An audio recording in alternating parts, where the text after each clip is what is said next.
परभनी शहर में सैयद इकबाल और गणेश देशमुख ने परभनी महानगर पालिका में पदभार संभाला और पत्रकारों से बातचीत में कहा कि शहरवासियों को मूलभूत सुविधाएं देने के लिए वे पूरी तरह प्रतिबद्ध है। उन्होंने बताया कि चुनाव जीतते ही शहर में सफाई और अन्य जरूरी काम शुरू कर दिए गए हैं और पदभार लेने से पहले ही वे सेवा में सक्रिय हो चुके हैं। महापौर और उप महापौर पद ने कहा कि शहर में कचरा, धूल, सड़क और नालियों जैसी समस्याओं के जल्द से जल्द हल करने का प्रयास किया जाएगा। सगळ्यात अगोदर आम्ही कचऱ्यावर आमचं लक्ष आहे, त्याच्यावर आम्ही लक्ष घालणार आणि सगळे वार्ड आम्ही नीट अँड क्लीन करणार।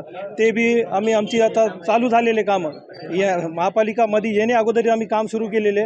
सगळ्या एएसआयला बोललो की जे आता येणारी शिवजयंती आहे त्यामध्ये आम्हाला सगळं city clean NEET and clean पाहिजे। जे महानगरपालिकेमधले जे आहे ना, लहानपासून ते वृद्ध लोकांना जे मूलभूत सुविधा महानगरपालिकेपासून आहे ते सगळ्याला देण्याचा प्रयत्न करेन।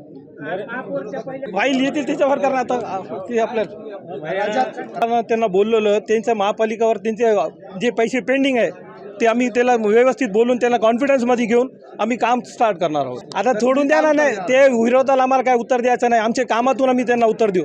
आम्हाला सगळ्यात जे काम रखडलेले मी अगोदरच म्हटलं जे काम रखडलेले ते काम आम्ही करणार।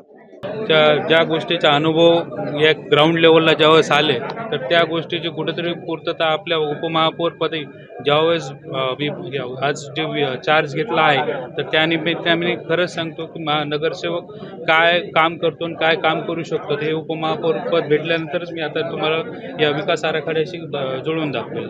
शहरातील कचरा समस्या तीव्र आहे। महापौरांनी जरी आश्वासन दिलं असेल निवडणुकाच्या झाल्याच्या नंतर तरी अद्याप त्यात काही चेंज झालेला दिसत नाही। रस्त्यावर ठिकठिकाणी कचरा बरोबर तर महापालिकेच्या कर्मचाऱ्यांकडूनच हा कचरा जातो। आता काय व्हिडिओ बनवणारे असतात त्याला कोणी काही विरोध करू शकत नाही, पण एक सांगतो की कचरा गाड्याचा जो प्रश्न जो आहे प्रलंबित तो महानगरपालिकेच्या मार्फतच आम्ही आता ज्यावेळेस आता पद घेतलं आहे तर आम्ही तुम्हाला 100% एक ते 2 दिवसामध्ये परभणी शहरातील जेवढा बी कचरा आहे तो संकलन करू आणि त्याची कुठे आम्ही ज्या डम्पिंग ग्राउंडवर तिथं विल्हेवाट लावण्याचा आम्ही 100% प्रयत्न करणार आणि प्रथमतः आम्ही ज्यावेळेस महापौर असेल किंवा उपमहापौर असेल तर 100% परभणीला स्वच्छता करण्याच्या प्रयत्नावर आम्ही भर देणार।